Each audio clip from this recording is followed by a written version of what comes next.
Hello everyone, welcome to my channel infinity love. तो कैसे हैं आप सब? आई होप आप सब ठीक होंगे, स्वस्थ होंगे, मस्त होंगे और मेरी स्टोरी लाइन को भी एंजॉय कर रहे होंगे। तो आज मैं आप लोगों के साथ ब्लू लोटस का नेक्स्ट पार्ट शेयर करूंगी, लेकिन उससे पहले अगर कोई भी मेरे चैनल पर न्यू है तो प्लीज़ मेरे चैनल को सब्सक्राइब कर लीजिए। तो चलिए अब आगे बढ़ते हैं। तो जैसा कि हमने लास्ट पार्ट में देखा था कि जिन ग्वानसान राजकुमार को बेला फुसला के अपने साथ महल लेके चला जाता है। जियांग फेमियान लैंजन को बुलाते हैं और उससे बोलते हैं कि राजकुमार की जान खतरे में है, जाके उसे बचाएं। लैंजन भी वहां चला जाता है राजकुमार को बचाने के लिए, लेकिन वहां पे जिन ग्वानसान लैंजन को बहुत बुरी तरीके से घायल कर देता है और उसे अपने सिपाहियों का आदेश देता है कि लैंजन को जिंदा ही दीवार में चुनवा दिया जाए। तो चलिए अब आगे बढ़ते हैं, देखते हैं क्या होती है आगे की कहानी। लैंजन जिसे बहुत बुरी तरीके से मारा गया है और उसे बेड़ियों से बांध के खड़ा करा दिया गया और उसके पास दीवार चुनवाने का काम चालू हो गया है। राजकुमार लैंजन की तरफ देख रहे हैं, उनकी आंखों से आंसू बह रहे हैं। वो लैंजन की मदद करना चाहते हैं लेकिन वो कुछ नहीं कर पा रहे क्योंकि उनको भी सिपाहियों ने पकड़ रखा है। लैंजन राजकुमार की तरफ देखता है और बोलता है, राजकुमार आप अभी भी यहाँ से चले जाइए, मैं आपको बोल रहा हूँ, आप कृपया करके यहाँ से चले जाइए, आपको यहाँ से जाना होगा। राजा साहब आपका इंतज़ार कर रहे होंगे, प्रजा को आपकी ज़रूरत है, आप कृपया करके यहाँ से चले जाइए। जिन ग्वानसान लैंजन की बातें सुनता है और ज़ोर से हंसते हुए बोलता है, कौन सा राजा? तुम्हें क्या लगता है कि तुम्हारे राजा अब तक जीवित होंगे? अब तक तो वो इस दुनिया को अलविदा कह चुके होंगे। अब उस महल में कोई जीवित नहीं होगा, सब कोई चला गया होगा, सब कोई इस दुनिया को अलविदा कह चुका होगा। आज वो होगा जो मैं वर्षों से करना चाहता था। आज मेरे वर्षों का सपना पूरा होगा और इसकी शुरुआत हो चुकी है। लैंजन जिन ग्वानसान की बातें सुन के पूरी तरीके से शॉक्ड हो जाता है और वो उसकी तरफ देखता है। जिन ग्वानसान फिर जोर जोर से हंसता है और बोलता है, अंगरक्षक तुम कितने बड़े मूर्ख हो, तुम यहाँ पे अपने राजकुमार की जान बचाने के लिए आ गए और वहाँ पे पीछे अपने महाराज को ऐसे ही छोड़ दिया। तुम्हारे आने के बाद वहाँ महाराज का खेल ख़त्म हो गया, तुम्हारे महाराज अब जा चुके हैं और तुम्हारी महारानी भी। अब उस महल में कोई जीवित नहीं रहेगा और अब तुम भी जीवित नहीं रहोगे और ना ही तुम्हारे राजकुमार।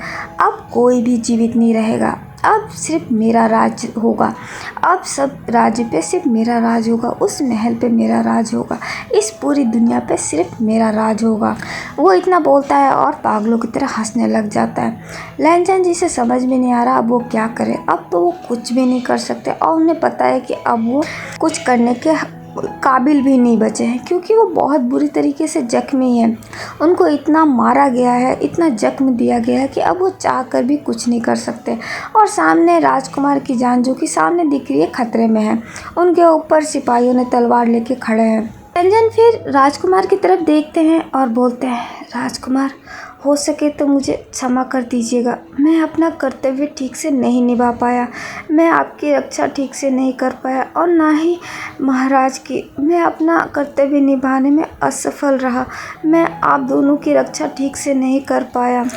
लैंजन की बातें सुन के राजकुमार को और भी बुरा लगता है, वो और भी हर्ट होते हैं, उनकी आंखों से आंसू बह रहे होते हैं। वो लैंजन की तरफ देखते हैं और बोलते हैं, नहीं लैंजन, तुमने कुछ भी नहीं किया, तुमने हमेशा मेरी रक्षा की है, लेकिन अभी के लिए तुम अपनी रक्षा करो लैंजन, तुम वहाँ से बाहर आओ, तुम वहाँ से निकलो। लैंजन राजकुमार की बातें सुनते हैं लेकिन वो क्या कर सकते हैं, वो कुछ भी नहीं कर सकते। वो इस कंडीशन में नहीं है कि वो अभी किसी से युद्ध करे या फिर किसी को मारे क्योंकि वो बेड़ियों से बंधे हुए हैं। वो फिर राजकुमार की तरफ देखते हैं और एक छोटी सी स्माइल करते हुए बोलते हैं, राजकुमार आज आपसे मैं कुछ कहना चाहता हूँ। उस दिन आपने मुझसे एक सवाल पूछा था और उस सवाल का जवाब मैं उस दिन ठीक से नहीं दे पाया, लेकिन आज मैं उस सवाल का जवाब आपको देना चाहता हूँ क्योंकि मुझे पता है अब मैं जीवित नहीं रहूँगा। तो जाते जाते मैं आपको आपके सवालों का जवाब देना चाहता हूँ। आपने उस दिन मुझसे पूछा था कि क्या मैं सिर्फ आपको अपना राजकुमार ही मानता हूँ या और भी कुछ। तो राजकुमार, मैं आपको अपना राजकुमार तो मानता ही हूँ, लेकिन उसके साथ साथ मैं आपको अपना हमसफ़र भी मानता हूँ। मैं भी आपसे उतना ही प्यार करता हूँ राजकुमार जितना आप मुझसे करते हैं, लेकिन मैं एक सेवक हूँ और आप एक राजकुमार। आप होने वाले एक राजा और एक सेवक होने के नाते मेरे इतनी हैसियत नहीं कि मैं इतने बड़े ख्वाब देखूँ। मैं आपके साथ बचपन से रहा और मैंने हमेशा महसूस किया आपके साथ एक अटूट बंधन। मैं हमेशा आपके साथ एक जुड़ाव महसूस करता था। जब मैं बड़ा हुआ तो मुझे एहसास हुआ कि ये जुड़ाव प्यार भी था, मुझे आपसे प्यार भी था, लेकिन मुझे अच्छे से पता था कि मेरे लिए ऐसा सोचना भी पाप होगा। मैं ऐसा सोच भी नहीं सकता, इसीलिए फिर मैं आपके साथ रह के भी दूरियां बना ली। पर राजकुमार, मैंने हमेशा आपके लिए वफादार रहा हूँ और आपसे हमेशा मैंने प्यार ही किया है, लेकिन मुझे मेरी जगह अच्छे से मालूम थी, इसलिए फिर मैंने उस अपनी जज्बात को आपके सामने जाहिर नहीं किया, क्योंकि अगर मैं ऐसा करता तो शायद ये आपके लिए भी ठीक नहीं होता और ना ही मेरे लिए, क्योंकि आप होने वाले एक राजा थे और मैं आपका एक महज सेवक। इसीलिए मैं चाहकर भी कुछ नहीं बोल पाया। लेकिन आज मैं आपको बताना चाहता हूँ कि मैं भी आपसे बहुत प्यार करता हूँ राजकुमार, और मैं आपके लिए वापस आऊँगा। मैं अपना वचन निभाने के लिए दोबारा फिर से आऊँगा। मैं आपकी रक्षा करने के लिए वापस फिर से आऊँगा। बस आपको मेरा इंतज़ार करना होगा, और अगर मैं नहीं आ पाया तो कृपया करके आप आ जाइएगा। मैं आपका इंतज़ार करूँगा, मैं यहीं पे आपका इंतज़ार करूँगा, आप मेरे पास आ जाइएगा। लैंजन ये बोलते हैं, राजकुमार उनकी बातें सुनते हैं, उनकी आंखों से आंसू बह रहे होते हैं, और जिन गुआनसान उनकी बातें सुन के हंस रहा होता है। वो पागलों की तरह जोर जोर से हंस रहा होता है। फिर वो लैंजन की तरफ मुड़ते हुए बोलता है, तुम्हें क्या लगता है कि तुम यहाँ से जीवित बच पाओगे? तुम्हें ऐसा सच में लगता है? तुम अभी कुछ मिनटों में ही अपनी जान देने वाले हो, तुम इस दुनिया को अलविदा कहने वाले हो, और तुम राजकुमार से बोल रहे हो कि तुम वापस आओगे? कैसे लैंजन? वो लैंजन से ये सवाल पूछता है। लैंजन जिन गुआनसान की तरफ देखता है और बोलता है, तुम्हें तो कभी सुकून नहीं मिलेगा, तुम बहुत बुरी मौत मरोगे। तुम्हें वो कभी हासिल नहीं होगा जो तुम हासिल करना चाहते हो। तुम्हें वो तख्त कभी हासिल नहीं होगा, तुम उस पर कभी राज नहीं कर पाओगे। जिन गुआनसान को लैंजन की बातें सुन के बहुत गुस्सा आ जाता है। फिर वो लैंजन के पास जाते हैं और बोलते हैं, ओह, तुम्हें सच में ऐसा लगता है? और मुझे अब रोकेगा कौन? मुझे रोकने वाले तो सब जा चुके हैं, और अब तुम भी जा रहे हो, और बचे तुम्हारे राजकुमार, तो उन्हें भी मैं तुम सबके पास भेज ही दूंगा। फिर उसके बाद से तुम अपने राजकुमार की रक्षा करते रहना, ठीक है? लैंजन उसकी बातें सुन रहे होता है, उन्हें बहुत गुस्सा आ रहा होता है, लेकिन वो कर भी क्या सकते हैं। लैंजन फिर राजकुमार की तरफ देखते हैं। राजकुमार जिनकी आंखों से आंसू बह रहे होते हैं, वो कुछ नहीं बोल रहे होते, वो चुप ही रहते हैं। लैंजन फिर अपने हाथ को धीरे से उठाता है और अपने गले में जो उसने लॉकेट पहन रखा होता है कमल के फूल वाला, वो उसे खोलता है और वो उसको लेके राजकुमार के पास फेंक देता है और बोलता है, राजकुमार, इसे अपने पास रखिएगा। ये मेरा वचन है कि मैं आपके पास आऊँगा ज़रूर दोबारा। मैं आपके लिए दोबारा ज़रूर आऊँगा, चाहे मुझे उसके लिए कुछ भी करना पड़े। मैं आपको वचन देता हूँ, मैं आपके लिए दोबारा इस धरती पे ज़रूर आऊँगा।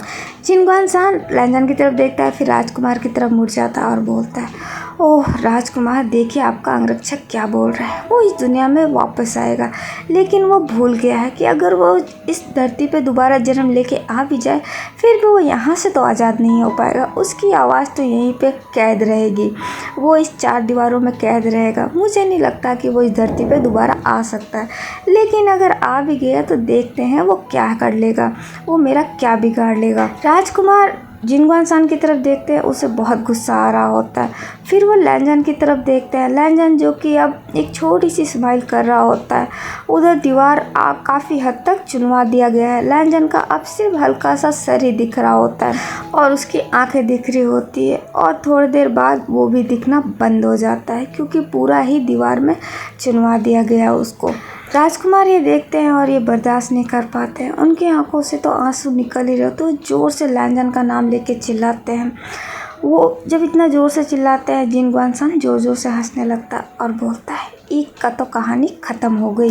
वो फिर अपने सिपाहियों की तरफ देखता है और बोलता है, छोड़ दो राजकुमार को। उस सिपाही फिर राजकुमार को छोड़ देते हैं, तलवार साइड में कर लेते हैं। राजकुमार फिर नीचे अपने नीज पे आ जाते हैं। वो घुटनों पे बैठ जाते हैं और उधर ही देखने लगते हैं जहाँ पे लैंजन को चुनवाया गया होता है। वो फिर वहाँ से उठते हैं और उठ के उस दीवार के पास जाते हैं और उस दीवार पे हाथ रखते हुए बोलते हैं, लैंजन, लैंजन, तुम वापस आओ, मैं तुम्हें आदेश दे रहा हूँ, तुम वहाँ से वापस निकलो, मुझे तुम्हारी ज़रूरत है, तुम वहाँ से वापस आओ। लैंजन, तुम सुन रहे हो ना? वो इतना बोल रहे होते हैं और रो रहे होते हैं। उस दीवार के चारों तरफ अपना हाथ लगा रहे होते हैं और एक ही बात बोल रहे होते हैं, लैंजन, तुम वापस आओ। वो काफ़ी देर तक ऐसा बोलते हैं, फिर बोलते बोलते ही नीज पे बैठ जाते हैं और वो खूब रोने लगते हैं। वो फूट फूट के रो रहे होते हैं और उधर वहीं पे दीवार के सहारे लगे रहते हैं। इंसान फिर हंसते हुए राजकुमार के पास आता है और आते हुए बोलता है, राजकुमार अब आपकी बारी है, अब आप बताइए। आप मेरे प्यारे राजकुमार हैं, इसलिए मैं आपसे खुद पूछ रहा हूँ, आप कैसे मरना पसंद करेंगे? आप तड़प तड़प के मरना चाहते हैं या एक बार में? आप खुद बता दीजिए कि आपको कैसी मौत चाहिए। मैं आपकी मर्जी के अनुसार ही आपको मौत दूंगा, क्योंकि आप राजकुमार जो हैं, राजकुमार को उनकी फरमाइश के अनुसार ही सब कुछ दिया जाता है। तो अब आप बता दीजिए कि आपको कैसी मौत चाहिए। वो ऐसा बोल रहा होता है और हंस रहा होता है। राजकुमार फिर उसकी तरफ देखते हैं लेकिन कुछ नहीं बोलते। वो फिर वहाँ से उठते हैं और उस लॉकेट को उठाते हैं जो लैंजर ने उन्हें दिया होता है। वो उस लॉकेट को हाथ में ले लेते हैं तो जिन बोलता है, क्या राजकुमार अब आप इसके साथ क्या करने वाले हैं? आप इसको सच में रखने वाले हैं? आपको सच में लगता है कि वो आपके लिए वापस आएगा? और अगर वो वापस आ गया तो क्या आप उसे पहचान लेंगे या आप उसे याद रखेंगे या फिर वो आपको याद रखेगा? आप लोग ये क्या कर रहे हो? क्या आप लोगों को सच में लगता है कि एक बार जो इंसान इस धरती से चला जाता है वो वापस आता है? राजकुमार जिन गुआनसान की सारी बातें सुन रहे होते हैं लेकिन उसे कोई जवाब नहीं देते। वो लैंजन का उस लॉकेट को हाथ में लिए रहते हैं। वो उस लॉकेट का हाथ में लेते हैं, उसको देखते हुए बोलते हैं, लैंजन मैं तुम्हारा इंतज़ार करूँगा, तुम्हें मेरे लिए वापस आना होगा। मैं तुम्हें वापस चाहता हूँ, तुम मेरे लिए वापस आओगे, तुम अपने वचन को निभाओगे, क्योंकि मैं तुम्हारा इंतज़ार कर रहा हूँ। वो उस लॉकेट को देखते हुए ऐसे बोल रहे होते हैं। फिर वो उस लॉकेट को देखते देखते उस लॉकेट को लेते हैं और अपने हाथ के कलाई के ऊपर रख देते हैं और उसे ज़ोर से दबा देते हैं। उसे तब तक दबाते हैं वो जब तक वो लॉकेट उनके नसों के अंदर समा नहीं जाता। जिन गुआनसान वो सब देख रहा होता है, वो सोच रहा होता है कि राजकुमार ये क्या कर रहे हैं। वो राजकुमार के पास आता भी है, पूछता भी है, लेकिन राजकुमार कोई जवाब नहीं देते। जब वो लॉकेट राजकुमार के नसों में हाथों में समा जाता है तो फिर राजकुमार वहाँ से एक तलवार लेते हैं और उस तलवार को लेते हुए जिन गुआनसान के सामने खड़े हो जाते हैं और बोलते हैं, तुम्हें वो तख्त चाहिए था ना, जाओ अब वो तख्त तुम्हारा है। तुमने उसे हासिल करने के लिए क्या क्या नहीं किया। तुमने मेरे माता पिता को भी मार डाला, मेरे लैंजन को भी मार डाला और अब तुम मुझे भी मारना चाहते हो क्योंकि तुम्हें उस तख्त पे राज करना है। तो जाओ, मैं तुम्हें खुद इजाज़त दे रहा हूँ कि तुम उस तख्त पे जाके राज करो। लेकिन मेरी एक बात ध्यान में रखना, तुम उस तख्त को हासिल कर भी लो लेकिन तुम कभी सुकून हासिल नहीं कर पाओगे। तुम कभी ठीक से उस पर राज नहीं कर पाओगे क्योंकि तुमने वो तख्त हासिल करने के लिए बहुत बेगुनाहों की जान ली है। और जो इंसान ऐसा करता है वो कभी उस चीज़ को ठीक से हासिल नहीं कर पाता और तुमने बहुत बड़ा गुनाह किया है। तो तुम्हें तुम्हारे गुनाहों की सज़ा तो मिलेगी और तुम्हें तुम्हारे गुनाहों की सज़ा मैं खुद दूंगा। तो जिन गुआनसान बोलता है, ओह राजकुमार, यानी आप मुझे मारेंगे? आपके कहने का मतलब है आप मुझे अभी मार डालेंगे?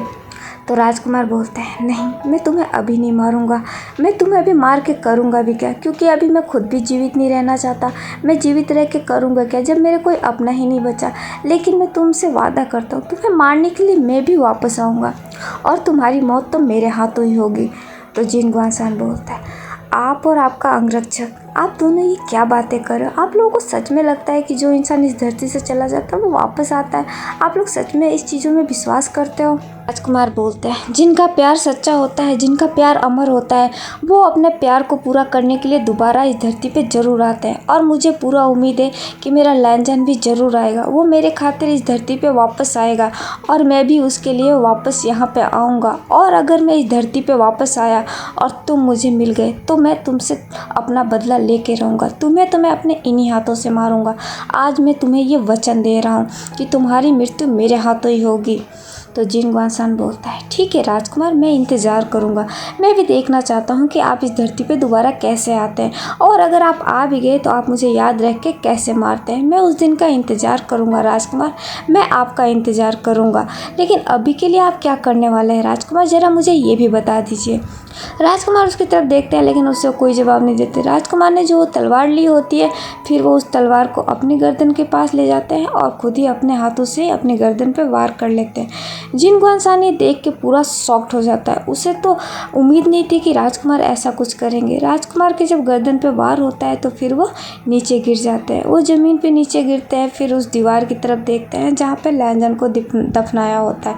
वो उस दीवार की तरफ देखते हुए बोलते हैं, लैंजन मैं तुम्हारे पास वापस आ रहा हूँ, तुम मेरे लिए रुकना, मैं तुम्हारे पास वापस आ रहा हूँ। फिर वो अपने माता पिता को याद करते हैं।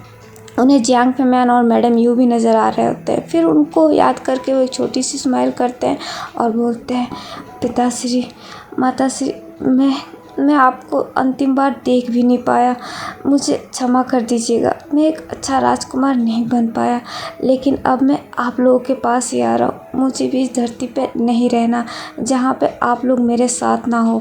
राजकुमार इतना बोलते हैं, फिर एक छोटी सी मुस्कान करते हैं। जिनगुआंसान जो कि उधर ही देख रहा होता है, धीरे धीरे फिर राजकुमार की भी आंखें बंद होने लगती है। वो अपनी आंखें बंद कर लेते हैं और वो भी इस दुनिया को अलविदा कह देते हैं। राजकुमार की आंखें बंद होते ही वहाँ पे एक पर्सन आता है। वो राजकुमार का नाम लेके ज़ोर से चिल्लाता है और फिर वो जिनगुआंसान की तरफ देखता है और बोलता है, तुम दुष्ट, तुमने मेरे राजकुमार को मार डाला, मैं तुम्हें नहीं छोड़ूंगा, मैं भी तुम्हें जान से मार डालूंगा। जिनगुआंसान कुछ बोलता कुछ करता उससे पहले ही वो इंसान अपनी तलवार से जिनगुआंसान के गर्दन को धड़ से ही अलग कर देता है।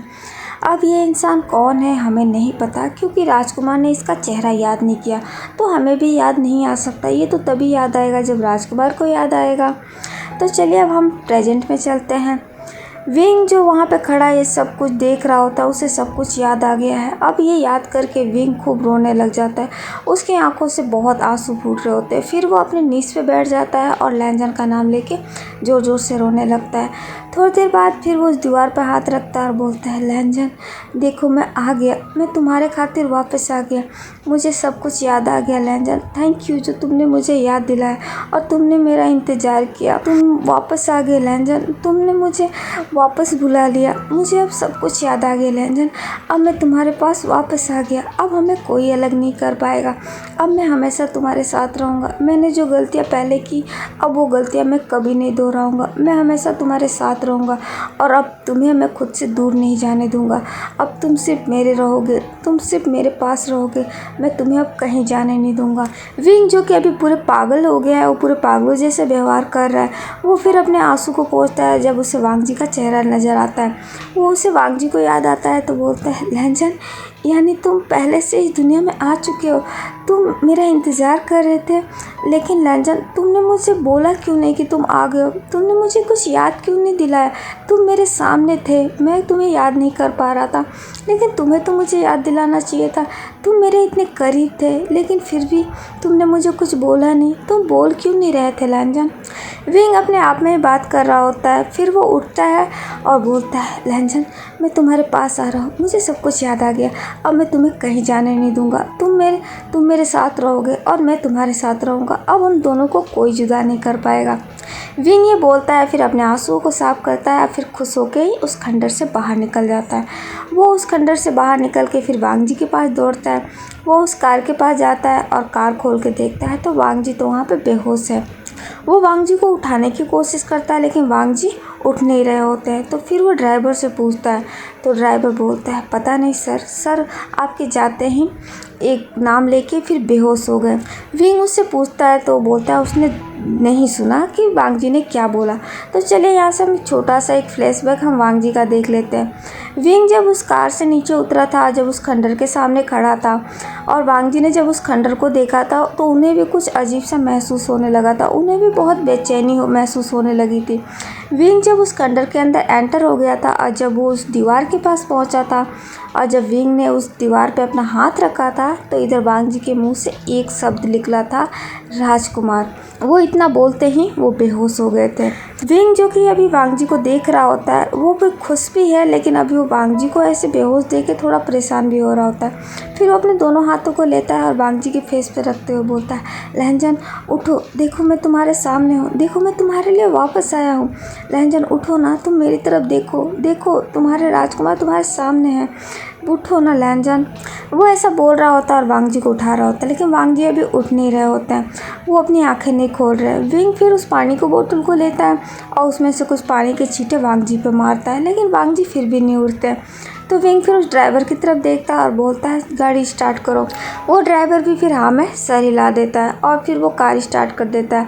विंग फिर वहीं बैठ जाता है और वांग जी का सर अपने गोद में रख लेता है और वो वांग जी के चेहरे की तरफ ही देख रहा होता है। वो वांग जी को देख रहा होता है और हंस रहा होता है, मतलब स्माइल कर रहा होता है, उसे बहुत खुशी महसूस हो रही होती है। वो वांग जी को चेहरे को देख रहा होता है तो उसे लैंजन का चेहरा नज़र आ रहा होता है और वो उतना ही खुश हो रहा होता है। विंग फिर अपने हाथों को लेता है है और वांग जी के सर पे उनके बालों में फहराना शुरू करता है और मन ही में बोल रहा होता है, लैंजन तुम अपनी आंखें खोलो ना, मैं तुमसे बात करना चाहता हूँ, मैं तुम्हें बताना चाहता हूँ, मैं तुमसे पूछना चाहता हूँ, मैं बहुत कुछ कहना चाहता हूँ लैंजन, पर तुम अपनी आंखें नहीं खोल रहे हो। लैंजन प्लीज़ अपनी आंखें खोलो, तुम देखो तो सही एक बार, मैं तुमसे बात करना चाहता हूँ। विंग वांग जी की तरफ देख रहा होता है, ऐसा बोल रहा होता है और अपने हाथों को वांग जी के बालों में फहरा रहा होता है। देर बाद फिर विंग होटल पहुंच जाता है जहां पे वो लोग रुके हुए थे।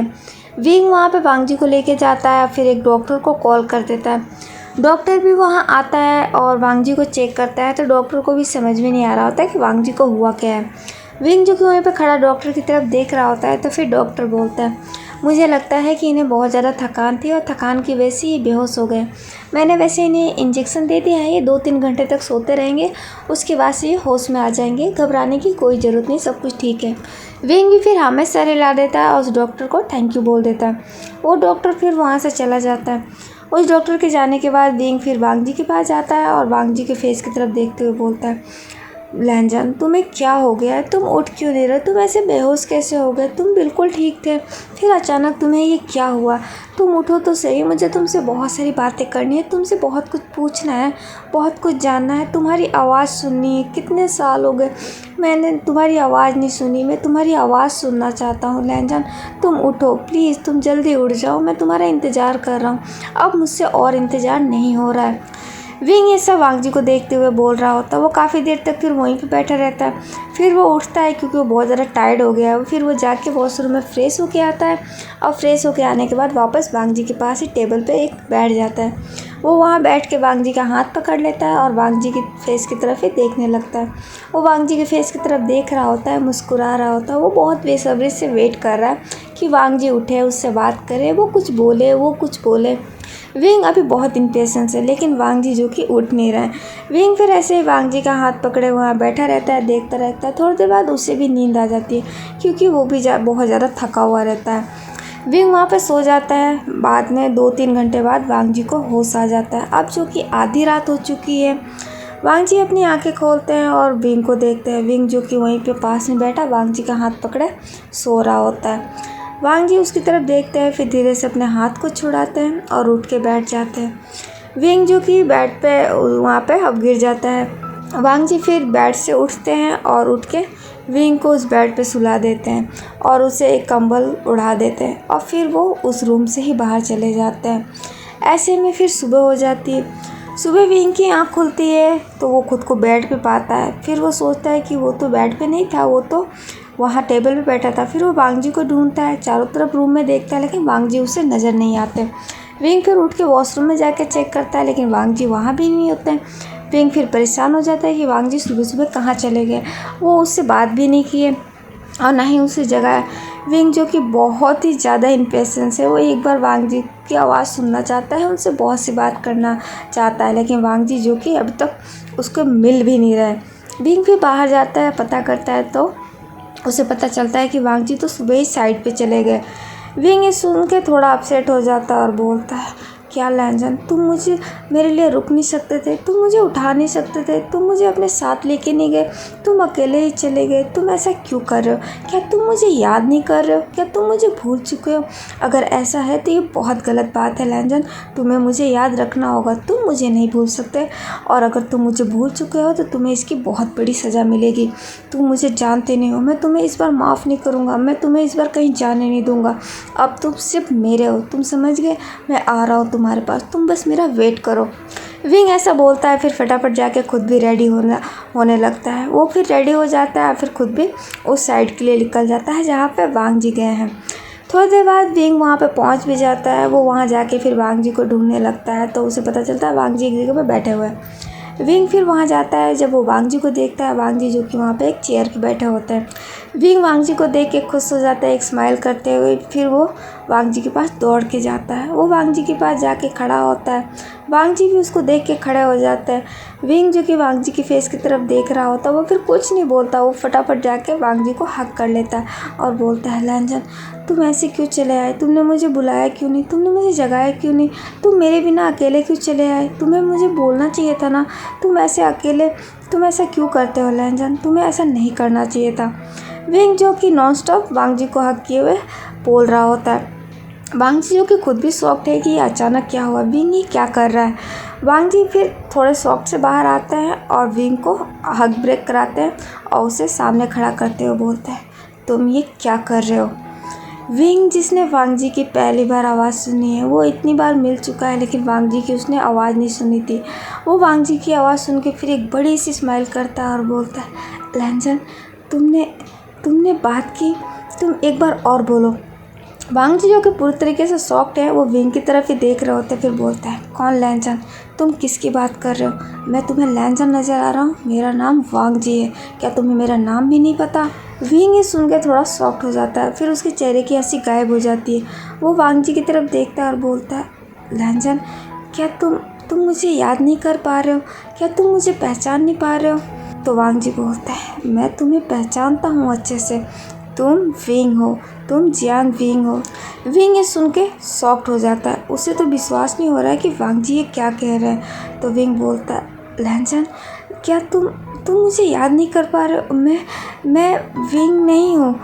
तो वांग जी बोलते हैं, तो फिर तुम कौन हो। जहाँ तक मुझे पता है कि तुम विंग हो, मुझे तो तुम्हारा नाम यही बताया गया है। तो विंग बोलता है, इसका मतलब तुम्हें कुछ भी याद नहीं है। तो वांग जी बोलते हैं, मुझे क्या याद होना चाहिए, तुम क्या बात कर रहे हो, मेरी तो कुछ भी समझ में नहीं आ रहा। और तुम वैसे भी यहाँ पर लेट हो, तुम्हें जल्दी आना चाहिए था, तुम इतना कैसे सोच सकते हो। विंग वांग जी की बात सुन के पूरी तरीके से शॉक्ड है, उसे तो कुछ समझ में नहीं आ रहा है कि ये क्या हो रहा है। क्या वांग जी को सच में कुछ भी याद नहीं है। लेकिन अगर वांग जी को कुछ याद नहीं है तो वांग जी ने वो तोहफा क्यों दिया था विंग को, वो लोटस वॉच। विंग के दिलो दिमाग में अभी बहुत सी बातें चल रही है लेकिन उसके अभी कोई जवाब नहीं है। वो फिर वांग जी की तरफ ही देख रहा होता है। वांग जी जो खुद भी विंग की फेस पे ही देख रहा होता है और बोलता है, क्या तुम कहाँ खो गए, क्या तुम्हें काम नहीं करना है, तुम भूल रहे हो कि तुम यहाँ पे काम करने के लिए आए हो, तुम्हें इस प्रोजेक्ट पे काम करना है, तो क्या हम काम की तरफ बढ़े। विंग वांग जी की बात सुना है लेकिन उसने कुछ रिएक्ट नहीं किया, वो पूरी तरीके से शॉक्ड होकर वांग जी की तरफ ही देख रहा होता है। वांग जी फिर अपने फिंगर को लेते हैं और उसके सामने एक चुटकी बजाते हैं। विंग फिर अपने ट्रॉ से बाहर आता है और वांग जी की तरफ देखता है। तो वांग जी बोलते हैं, तुम कहाँ खो गए, क्या तुम मेरी बात सुन रहे हो, क्या तुम्हें काम करना है या नहीं, कि तुम काम नहीं करना चाहते। विंग वांग जी की तरफ देखता है लेकिन कुछ नहीं बोलता है। तो वांग जी बोलते हैं, ठीक है, जब तुम अपने ख्वाब से बाहर निकल आओ तो फिर तुम आ जाना, मैं तुम्हारा इंतज़ार कर रहा हूँ। वांग जी इतना बोल के वहाँ से चले जाते हैं। वांग जी के जाने के बाद विंग फिर उधर देखने लगता है जिधर वांग जी गए होते हैं और फिर बोलता है, इसका मतलब लैंजन को कुछ भी याद नहीं है, वो मुझे याद नहीं रख रहा है, उसे मैं याद नहीं हूँ, उसे कुछ भी याद नहीं है। ऐसा कैसे हो सकता है, अगर लैंजन को कुछ याद नहीं था तो फिर वो सब क्या था। लैंजन ने मुझे वो तोहफ़ा क्यों दिया, वो मुझे ऐसे कैसे भूल सकता है। मुझे तो बिल्कुल यकीन नहीं हो रहा है कि लैंजन को कुछ भी याद नहीं है। अब मुझे इसे सब कुछ याद दिलाना होगा, लेकिन कोई बात नहीं, मैं याद दिलाऊंगा, मैं हार नहीं मानूंगा, मैं तुम्हें सब कुछ याद दिलाऊंगा लैंजन। और फिर उसके बाद से तुम्हें मैं बहुत कड़ी सज़ा भी दूंगा कि तुम मुझे ऐसे कैसे भूल सकते हो। तुम मुझे अब भी इंतज़ार करवा रहे हो, मैंने इतने वर्षों तक तुम्हारा इंतज़ार किया और उसके बाद भी तुम मुझे इंतज़ार करा रहे हो, ये तुम बहुत गलत कर रहे हो लैंजन, तुम्हें ऐसा नहीं करना चाहिए, तुम ऐसा क्यों कर रहे हो। विंग जो कि अभी पूरी तरीके से पागल हो गया है, वो कभी हंस रहा है कभी रो रहा है, उसे तो खुद को ही नहीं पता कि उसकी अभी फीलिंग्स क्या चल रही है। वो फिर काफ़ी देर तक वहीं पर खड़ा रहता है और फिर बोलता है, ठीक है, मैं आ रहा हूँ, मैं तुम्हें सब कुछ याद दिलाऊंगा, मैं देखता हूँ तुम्हें याद कैसे नहीं आता, मैं तुम्हें सब कुछ याद दिला के रहूँगा, तुम मुझे नहीं भूल सकते, मैं ऐसा नहीं होने दूँगा, मैं तुम्हें सब कुछ याद दिलाऊँगा। वो इतना बोलता है फिर वो वहाँ से जाने लगता है जब तक उसके मोबाइल पे कॉल आता है। विंग अपने मोबाइल को निकालता है तो देखता है जियांग चैंग का कॉल है। वो फिर उस कॉल को अटेंड करता है तो चैंग बोलता है, विंग तुम वहाँ पे पहुँच गए, क्या तुम साइट देख लिए। तो विंग बोलता है, हाँ मैं यहाँ पे पहुँच गया और मैंने साइट भी देख लिया। तो चैंग बोलता है, तो तुम्हें क्या लगता है सब कुछ हो जाएगा, कितना टाइम लगेगा तुम्हें वहाँ से फ्री होने में। तो विंग बोलता है, अभी तो मैं यहाँ पे जस्ट पहुँचा ही हूँ, अभी मुझे पूरा काम देखना बाकी है, अब मैं पूरा काम देख लूँगा फिर मैं ही तुम्हें बता पाऊँगा कि कब तक ये काम होगा, अभी मैं प्रॉपर साइट पे नहीं पहुँचा हूँ, अभी मुझे वहाँ पे देखना है। तो चैंग बोलता है, ठीक है, तुम देख लेना। और तुम कैसे हो, तुम ठीक तो हो ना, तुम्हारी तबीयत तो ठीक है ना? तो विंग बोलता है हाँ मैं बिल्कुल ठीक हूँ, तुम्हें मेरी फिक्र करने की ज़रूरत नहीं है और मुझे तुमसे कुछ कहना भी है, मैं तुम्हें कुछ बताना भी चाहता हूँ। तो चैंग बोलता हाँ बोलो क्या बात है? तो विंग बोलता अभी नहीं, मैं बाद में तुम्हें बताऊँगा, अभी मैं यहाँ पे वांग जी के साथ हूँ, पहले मैं साइड को पूरी तरीके से देख लेता हूँ, फिर फ्री होकर होटल जाके मैं तुमसे बात करूँगा। और राजकुमारी कैसी है? तो चैंग बोलता हाँ ठीक है, और राजकुमारी भी ठीक है, वो अभी कॉलेज में है, वो आएगी तो मैं तुम्हें बोल दूंगा कि तुमसे बात कर ले या फिर तुम ही उससे बात कर लेना।